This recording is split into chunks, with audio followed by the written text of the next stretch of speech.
আরেকজন মানুষকে পেয়েছি যিনি অসহায় এবং তিনি অসুস্থ একজন ব্যক্তি, প্রতিবন্ধী বলতে পারেন। পরিবারে কে কে আছে? মাইয়া আছে, হুম। আমি আছি, আর মাই আছে। সংসারের যে খরচটা কোথা থেকে আসে? পাঁচজনের সাহায্য করে কষ্ট খাওয়ানো। আপনার ওয়াইফ কই? কামে গেছে। কাজ করে? কাজ হুম। করে খাইতে হয়? হ্যাঁ, গরিব মানুষ। পরিবারের ভিতরে আপনার ওয়াইফই কাজ করে, হ্যাঁ। আর কেউ করে না? না, আমি আর কেউ নাই তো? না, আপনি আগে কি করতেন? আমি আগে এই কামই করতাম না ভাই, কামও করতে পারতাম করতে পারতেন না? না। কত বছর ধরে এরকম? আর ছোট তো ছোটবেলা থেকেই? পিছনের দিক দিয়ে আর কি এই বাড়িতে আইছি, ওই পিছনের দিকটা আমরা একটু দেখাইতে চাই। আসো, এই যে ঘর, এটা হচ্ছে তাদের ঘর।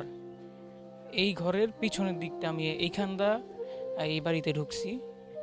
তো এইখানটা দেখা আমার কাছে খারাপ লাগলো যে তিনি এইরকম একটা ঘরে থাকে। নিচ থেকে দেখাও, নিচে যাও। এই এই যে এই ঘরটার ভিতরে থাকে, এই ঘরটার ভিতরে থাকে এইটা, মানে এরকম একটা পরিবেশ, যখন তখন চোর ঠোর ঢুকতে পারে। এটা হচ্ছে সামনের দিক, এই দিক দিয়ে আর কি আসতে হয়। এবং এই যে এটা হচ্ছে এটা বাথরুম, কলপার। আর এটা হচ্ছে মনে হয় রান্নাঘর নাকি? এটা রান্নাঘর। এই এই হচ্ছে তাদের বাড়ির পরিবেশ, এইটুকুই তাদের বাড়ির পরিবেশ। আপনার ই আছে, জমি জমা আছে? এই বাড়ি। বাড়িরই? হুম। বাপের গেলা কোনো জমি জমা পান নাই? না, এই বাড়ি আছে, বাড়িরই? বাইরে কেলা। বাইরে গেলা? হুম। ভাই আছে? না। বোন? হ্যাঁ, বোন আছে না। বোন থাকলে কি হবে?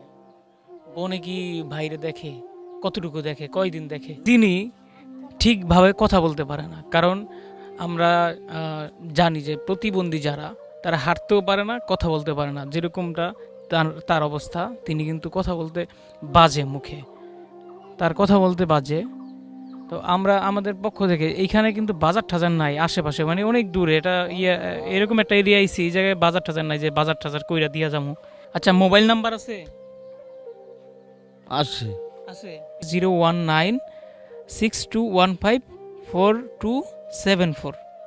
নাম্বারটা আবার বলি। আচ্ছা, নাম্বারটা দেখাও। এই যে নাম্বারটা, এটা তাদের নাম্বার। এটার ভিতরে শুধুমাত্র বিকাশ আছে। যে যা পারেন সামর্থ্য অনুযায়ী এই নাম্বারে বিকাশ করে দিবেন। যে ভিডিওটা দেখবেন একটু হইলেও শরীর থাকবেন, আপনার বিকাশে 1 টাকা আছে, 1 টাকা পাঠান। 10 টাকা আছে, 10 টাকা পাঠান। যা পারেন তাই দিয়ে শরীর থাকেন, কারণ 10 মিলে